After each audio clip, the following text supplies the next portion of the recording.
Hello students, welcome to CAC Paris Academy. This side Apurvo. Today's date is 1st of July. Let's start with the analysis. So students, अगर आपको इस analysis का PDF चाहिए तो आप हमारे Telegram channel that is @CAC_Assam को follow कर सकते हैं for regular updates. So there's again an announcement from the CAC Paris Academy that we are continuously doing since 17th of June a 50 days long mains live session कि mains oriented कैसे आप syllabus को interlinkage करके PYQs से आप mains answer writing can be boosted. तो उसके लिए हमारे यूट्यूब चैनल में शाम 6 बजे से लेकर शाम 7 बजे तक एक लाइव सेशन होता है, तो आप ज़रूर इसको देखिए. So these are the topics that today we'll be discussing. The first topic is India-Bangladesh jute dispute. So what is the news here? The news is India imposed restrictions on the import. कि India ने tariff restrictions लगाया है on the import of jute and some elite fiber products from Bangladesh. कि jute और jute fibre के जो products है वो बांग्लादेश से जो इंडिया में इंपोर्ट होते हैं उसमें इंपोर्ट रेस्ट्रिक्शंस लगाया गया है, and citing the reasons of some unfair trade practices. Okay, and it is also alleged that Bangladesh was doing dumping. So if we just keep a glance on the jute sector in India, you will find that India is the one of the largest producer of raw jute. India पूरे world में सबसे ज़्यादा raw jute और jute products वो manufacture करते हैं. और major producing states कौन से हैं? वेस्ट बंगाल, असम, बिहार और Orissa. And it also employees around 4 lakh workers and वो सपोर्ट करता है around 4 million farmers in India में. अच्छा, तो नेक्स्ट जो ये इम्पोर्ट जो हो रहा है, it is under the agreement of SAFTA that is South Asian free trade agreement, जहाँ पर बांग्लादेश के जूट प्रोडक्ट वो duty free access to the Indian market आते हैं. तो वो इम्पोर्ट ड्यूटी फ्री है इंडिया में इंपोर्ट करने के लिए. ठीक है, उसी का ही फ़ायदा उठाकर बांग्लादेश ने उसको डंपिंग किया है. ठीक है, बट इंडिया ने पहले भी एंटी डंपिंग ड्यूटीज़ को इम्पोज किया था to counteract dumped subsidies jute products. Now let's talk about what is dumping. Dumping का मतलब होता है कि एक कंट्री, जिससे ले लीजिए बांग्लादेश अपने जूट को सब्सिडाइज कर रहा है. It is subsidising the jute, और जूट का जो प्राइस है, the price becomes lower than the domestic market, जो कि इंडिया में जूट जितने का बिक सकता है मिनिमम, उससे भी लो वो कम करके गवर्नमेंट सब्सिडाइज करके वो इंडिया में क्या कर देता है, इंडिया में ह्यूज क्वांटिटी में उसको डंप कर देते हैं. तो उसको कहा जाता है डंपिंग. तो गवर्नमेंट ऑफ इंडिया इस डंपिंग को या फिर इस सब्सिडीज़ को काउंटर करने के लिए इंडिया लगा सकता है बांग्लादेश के जूट इंपोर्ट के ऊपर anti dumping duty.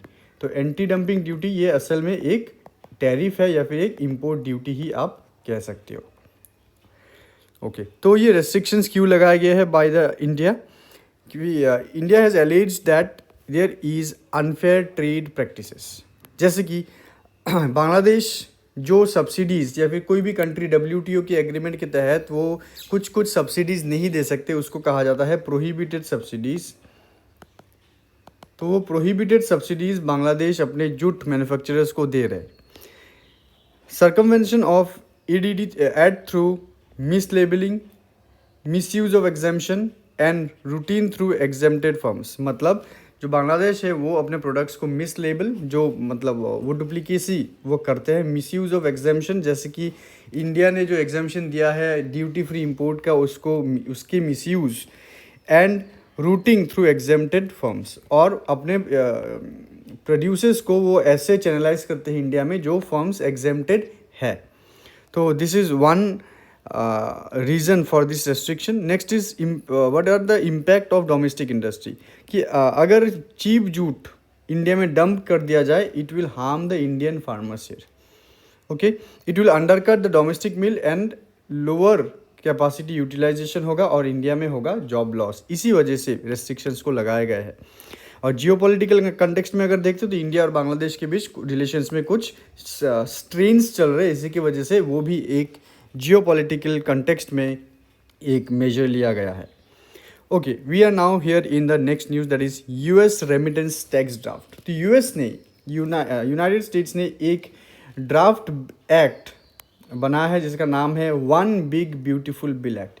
You can just remember the name of the bill, और ये प्रीलिम्स में आ सकते हैं कि one big beautiful bill act.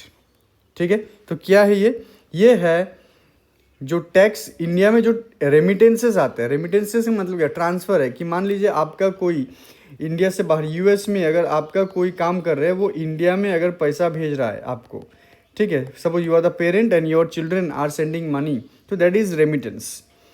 Alright, और किसी भी कारण बाहर से अगर ट्रांसफर्स आ रहे हैं, आपके नाम पे पैसा आ रहा है, that is known as remittance. तो यूएस गवर्नमेंट ने डिसाइड किया है कि उसको उस जो रेमिटेंस जो है उसको टैक्स करेंगे। तो इसी बिल का नाम दिया है one big beautiful bill act. तो जो ओरिजिनल प्रपोजल था, वो ओरिजिनल प्रपोजल ने 5% टैक्स लगाने की थी, पर जो हाउस है यूएस का, हाउस वर्जन था 3.5, और लास्ट में सीनेट ने जो ड्राफ्ट दिया है वो है 1%। ठीक है, so to both of the house are talking different. तो मेजर एग्जाम्पशंस कुछ है, ऐसा नहीं कि हर एक रेमिटेंसेस को या फिर इन एवरी वे रेमिटेंसेस को टैक्स किया जाएगा। अभी शायद आप लोग सोच रहे होंगे कि ये जो रेमिटेंसेस को टैक्स किया जाएगा, शायद ये यूएस अपने जियोपॉलिटिकल कुछ कंटेक्स्ट में ये कर रहा है। नहीं, इसका कंटेक्स्ट कुछ अलग है। तो पहले हम देख लेते हैं इसका मेजर एग्जाम्पशंस क्या है। कि अगर रेमिटेंस को आप बैंक अकाउंट से सेंड करते हो तो फिर वो एग्जेम्प्टेड है। डेबिट कार्ड से, क्रेडिट कार्ड से, वो एग्जेम्प्टेड है, उनको टैक्स नहीं किया जाएगा। और ये 1% जो टैक्स है will apply only on remittances made in cash, money order, cashier cheque और सिमिलर फिजिकल इंस्ट्रूमेंट। मतलब कैश में अगर पैसा भेजा जाए यूएस से इंडिया में या फिर कोई भी कंट्री में, मनी ऑर्डर भेजा जाए या फिर चेक भेजा जाए, तब उसको टैक्स किया जाएगा। ठीक है, तो if you see the reason है, क्यों, रीज़न क्या है कि देखिए, अगर इंडियन जो है, इंडिया में Indian diaspora is huge. Indian diaspora US में बहुत बड़ा डायस्पोरा है, तो वो बहुत ज़्यादा अमाउंट इंडिया में वो रेमिट करते हैं। तो इसका रीज़न एक हो सकता है that to promote banking and digital transaction in the economy. और ये है मेन रीज़न, ये साइड किया गया है मेन रीज़न, ना कि कोई जियोपॉलिटिकल स्ट्रेटजी। तो Indian diaspora in US is affluent and send significant money home for family maintenance, investment and philanthropy. A large share of Indian remittance comes from the US alongside the Gulf countries. India में सबसे ज़्यादा remittance आता है US से और Gulf countries से। The next news is about artificial rain. तो ये तो बहुत ही कॉमन है, आपको पता है आर्टिफिशियल रेन क्या है। तो ये न्यूज़ कहाँ से आया है? न्यूज़ आया है कि दिल्ली ने अनाउंस किया है कि ये इंडिया का first ever artificial rain trial होगा, जो जुलाई 4 से जुलाई 11 के बीच क्लाउड सीडिंग होगा। ठीक है, और ये क्यों है, रीज़न क्या है, वो है urban air pollution that is very popular in Delhi, famous हो गया है दैट एयर पोल्यूशन। तो let's see how is cloud seeding. देखिए, silver iodide is a element जो बादल है, जो रेन बियरिंग क्लाउड्स है, पर वो रेन बियर नहीं कर रहा है, और तो because of clouds are very light weight और वो एक जगह से दूसरी जगह मूव कर सकते हैं। तो उसी क्लाउड को दिल्ली के ऊपर बारिश कराने के लिए जो सिल्वर आयोडाइड पार्टिकल्स है वो क्लाउड में सीड कर दिया जाएगा। इसको कहा जाता है क्लाउड सीडिंग। तो उसकी वजह से जो सिल्वर आयोडाइड है, it formation of ice crystals and ये जो क्लाउड इतना हैवी हो जाता है, पर वो अभी उस जगह से मूव नहीं कर पाता, और तब वो आइस क्रिस्टल पिघल के ये स्टार्टिंग प्रेसिपिटेटिंग, उसको कहा जाता है आर्टिफिशियल रेन। ठीक है, और ये इनिशिएटिव इंडिया में किया जा रहा है by collaboration of IIT Kanpur and India Meteorological Department IMD। ठीक है, तो आर्टिफिशियल रेन क्या है, यह I have explained it to you. और ये जो है ये एयरक्राफ्ट, रॉकेट्स या फिर कोई भी ग्राउंड बेस्ड जनरेटर से भी किया जा सकता है। और चाइना में बहुत होता है, USA और many countries, even in middle east, Saudi, उन सब जगह में बहुत ज़्यादा होता है ये, जहाँ पर रेन कम है। ठीक है। तो वही है दिल्ली में क्यों, दिल्ली में अगर हम पोल्यूशन लेवल देखते हैं जो PM2.5 है एंड PM10 है, जिनको ट्रैप करना from the atmosphere, it becomes very difficult task. और दिल्ली में बहुत दिन बाद बारिश आता है एंड इतना गर्मी है, उन सब चीज़ों की वजह से आर्टिफिशियल रेन का डिसीजन लिया गया है। और दिल्ली में जो पोल्यूशन का प्रॉब्लम है, it is the major reason here, it is the stubble burning, industrial emissions, vehicular exhaust and stagnant weather, it exaggerate the pollution. So cloud seeding जो है एक टेम्पोररी मेजर है, एक अल्प समय के लिए उसको बेनिफिट देने के लिए, but otherwise it is not a permanent solution. Let's see Bihar e voting. It's a very exciting news from Bihar that Bihar becomes the first Indian state to vote using a mobile app. तो एक mobile app को use करके Bihar India का first state बन चुका है इन e voting. ठीक है, तो मोबाइल ऐप का जो नाम है वो है स्टूडेंट्स ESCBHR। ठीक है, तो वो ये जो फैसिलिटी है वो अवेलेबल कर दिया गया है in municipal bypolls and elections in nagar panchayat, जो कि अभी करेंटली बिहार में चल रहा है इलेक्शंस। ठीक है, तो ये सिस्टम क्यों किया गया है, तो facilitate the elderly people in voting, disabled persons जो है, प्रेग्नेंट वुमेन जो कि जनरली वो वोटिंग के लिए नहीं आते, एंड इंश्योरिंग इंक्लूसिविटी कन्वीनियंस, ताकि सब जो वोटिंग रेशियो है या फिर जो वोटर पार्टिसिपेशन है वो इंक्रीज़ किया जाए। The app was developed by the centre for development and advance communicating. तो फर्स्ट ई वोट बिहार में कास्ट किया गया है बाय विभा कुमारी नामक एजन व्यक्ति, और वो रहती है ईस्ट चंपारण डिस्ट्रिक्ट में। तो ये लास्ट वाला पॉइंट उतना इंपॉर्टेंट नहीं है, बट ऊपर वाला आपको चाहिए। Next news is about Kolhapuri chappals.